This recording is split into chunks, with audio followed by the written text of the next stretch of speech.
We have with us today 𝗚𝗍𝗵𝗲𝗀 from Northern Trust, who is the executive sponsor for the Pride ERG and member of the local executive management team. Thank you so much for joining us, 𝗚𝗍𝗵𝗲𝗀. And first of all, a big congratulations to you and your team. This is the second consecutive year that Northern Trust has been among the top 3. And last year, you had mobilized 380 allies. Could you tell us really quick how many allies you've mobilized this year? About 520 odd. Lovely. It is definitely not easy to get so many people, such a large number of people on board. And I would like to ask you, what was your strategy to mobilize 520 people in Northern Trust to join a 7-day challenge with a total of 14 challenges? Right. Well, firstly, thank you, Shambhavi, and thank you, Pride Circle, for inviting me, and thank you for the award. Yeah, it's been 2 consecutive years, so really feel good to continue to the momentum that we have created. I think I'll start off with the bedrock of a successful campaign or challenge really lies in our D&I strategy, right? As a bank, as a company, Northern Trust is strongly committed to D&I strategy, and our 3 pillars: people, culture, and marketplace, are at the forefront in terms of driving our strategy as such, and that's where our focus has been, and that's helped us garner all the support as far as the ally challenges. And I'll just take 30 seconds in terms of just explaining. So on the people front, there's the focus is on improving the diversity, going for hiring campaigns, etc. On the marketplace, of course, you are out and about in terms of sponsoring the events, being part of the community-led drives as such. And then on the culture side is where we have what we call the BRCs, Business Resource Councils, which are the employee resource groups as such. And it is this group in particular which has been at the forefront of this ally challenge in terms of driving the culture, driving all the support that we had. So really, the way Pride BRC or Pride ERG, if I may, right, had actually taken this forward really was to collaborate with 6 different countries, the locations that we had in terms of garnering the support for the ally challenge. They were all and about in terms of creating that awareness about it. There were teasers which were sent before the event to create that excitement, the buzz around the event which is coming through.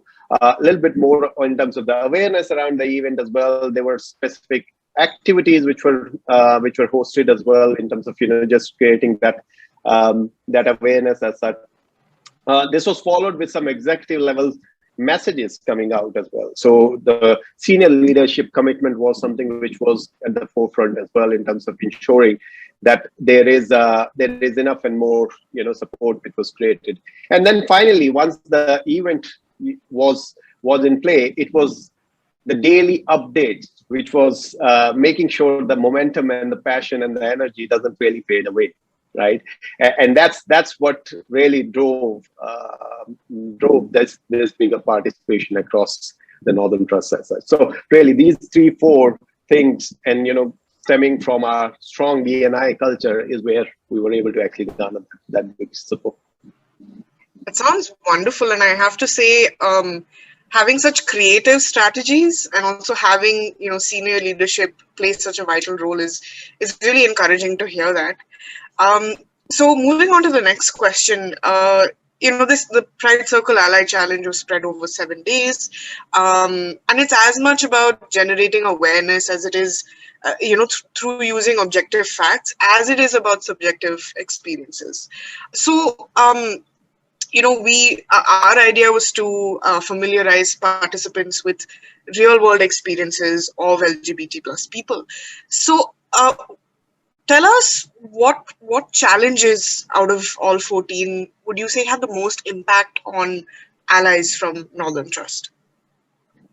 Yeah, Shambhavi, it's really hard to pick one, to be honest, because all 14 of them were were really wonderful in terms of just creating that awareness, that excitement, if I have to be very honest with you. Very comprehensive in that sense.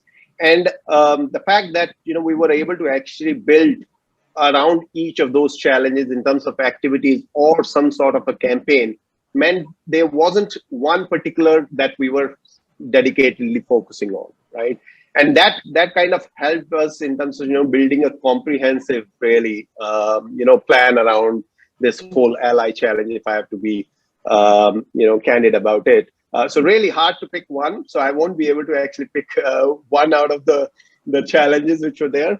But I think whether it is in terms of just the visual side of it, or being part of the community in terms of supporting the cause, or just from a perspective of using the pronouns, etc., all that form part of our whole ally challenge through these 7 days. So really, that's been the strategy. No one favorites, if I may. Well, that's good. That means that all of them were very effective and fun. That's great to hear. Thank you, Mitesh. I'm moving on to the next question. But first, giving a sort of preface to it. With the challenges, what I'm also hearing from you is that it was important to build empathy, and that was one of the key things that was happening while people were taking the challenges. We'd say that allyship is empathy. That's the foundation of it. And something wonderful about allyship is that it has this ripple effect that you would have seen as well. So as a winner of the challenge, other businesses can definitely take inspiration from what Northern Trust has achieved. So I'd like to ask you to take us through some of the ally actions that have taken place in your workplace. And could you also tell us what the outcomes of each of these are? Yeah. So great question there. So I think let me start off with this, that at Northern Trust, we truly value the intersectionality which the diversity brings to the table, right? And most recently, our focus has been around trans inclusion and intersectionality in particular. And that's been the focus area that we have been actually driving our agenda on for the past couple of years, really. In terms of the key actions, if I have to really look at it, so we started off our journey with the ally training, right? So we have a focus allyship training which is there, and our Pride BRC runs those trainings on a regular basis, and that is increasing awareness, that is increasing in participation on an ongoing basis that we have out there. Use of pronouns, right? That's another one which we have been driving. It's been it started off to be honest, started off a little slow, but it has picked up pace because we have got our leadership engaged into that as well. So it starts from the top as well in terms of showing that leadership commitment, if I may, on that. Using our awards, right? So the awards in our auto signatures, that's one way of being supportive and creating that awareness as such. Just in terms of some of the other things, corporate photos with the rainbow background, right? Now that's something which we have implemented as well. And that's while we started off from a Pride Month standpoint, but that's something which, we've seen that partners carried on through the year as well, right? So that's the kind of buzz, that's the kind of excitement, that's the kind of awareness and support that is being created in the partner base, as part of that. The other thing which we have also, done very well really recently is that some of our senior leaders have been sharing their thoughts and experiences and create, kind of linking mental health impact as well from a community standpoint as well, right? Now that's something which is and we know, that's one of the focus areas as well. But for us to be able to create that safe environment to share those stories as well, our partners coming out and sharing those stories as well. I think that's instrumental, right? That's instrumental in terms of creating that whole safe environment, the culture.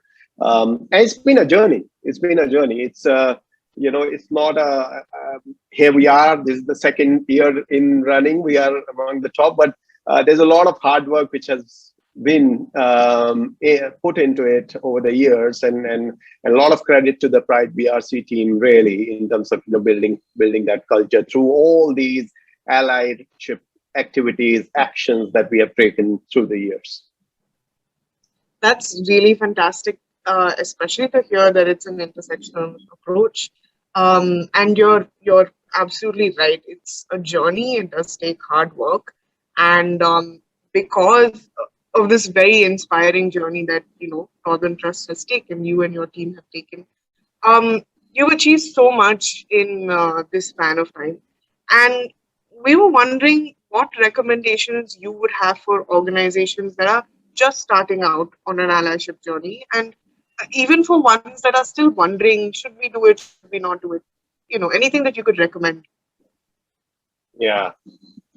So here's the thing. So the run up to the Supreme Court's that landmark judgment, which was there, saw many Indian companies, startups join the bandwagon of celebration and support, which was really, really great, right? I mean, just the decriminalization of 377 and following that, surge in number of companies working towards LGBT plus, and for that matter, creating that whole enthusiasm, the ecosystem, the environment, of support was very heartening. And I have to say that, that had a very positive impact in terms of, creating that buzz. We at Northern Trust India are extremely proud of the fact that we started our journey long before Section 377 was decriminalized, right? I think the biggest issues facing the LGBT plus community in India really are divided in three main buckets, if I have to, put it. The first one is a psychological safe place at work, right? Creating of that is very important, and you do it through various, and I'll just touch upon what we have done. And that should give a little bit of an insight in terms of, to your questions of what the organizations can do. The second one is around the inclusive benefits and policies. So, you need to show that commitment in the policies as well. So it's not about just, just being part of the strategy. That strategy has to be implemented, and that's the commitment that you have to really put out there. And then the third one is the important one, which we have been talking about in the last few questions as well, around the culture. The culture of allyship at workplace, the culture where you can bring your authentic self to work, right? So if I really look at it from a Northern perspective, in all three components, if I really look at it, we launched our e-learning module specifically focused on LGBT plus inclusion long back as part of our all employees drive in India before we started our Pride BRC. So we started with creating that standard level of knowledge across the bank for the community, and then we started off with our Pride BRC journey, right? It was once we actually started off with that, it was all about showing that commitment. And in 2019, we amended our health insurance to include same-sex partners, and most recently, gender affirmation surgery coverage too, right? So our talks followed with the actions as well, if I may, right? If I have to really look at it there. And then furthermore, Northern Trust has a gender-neutral adoption policy as well that we have implemented. And then lastly, just the whole network of allies that we have created as part of our Pride BRC drive as well. That in itself will gives you a view that the third one, which is the culture of inclusion and culture of of safety, really has been paramount in the organization as well. So if I have to really look at it, you need an umbrella to this really is our strong D&I strategy and the leadership commitment. So for any organization, it's very important to build that strategy, garner the sponsorship from the leadership, get that commitment in, create that awareness, participation in the workplace, right? And then you have to follow your talks with actions as well. So really bring that to the table as well. And really, that's been the difference where we are in terms of our journey, that we have got to a stage where we are making really good strides furthermore in terms of supporting that dream really and drive of creating the safe environment and a diverse workforce.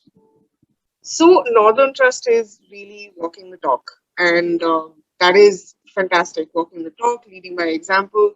And I truly, truly hope that organizations take a leaf out of your book. And I want to thank you once again for joining us for this conversation. Thank you for sharing these insights and all the points about policy. I mean, that's the word on inclusion. That's that's that on that. And I want to say congratulations once again to the 520 allies. Big number. Each of them participated in the 7-day ally challenge by Pride Circle. And these are 520 people out there making a difference, make more and more allies in the days to come. So thank you. And we will wrap. Well, thank you very much, Shambhavi, and thank you again, Pride Circle, for having me and giving us the opportunity to share some insights and thoughts as well. So look forward to another successful year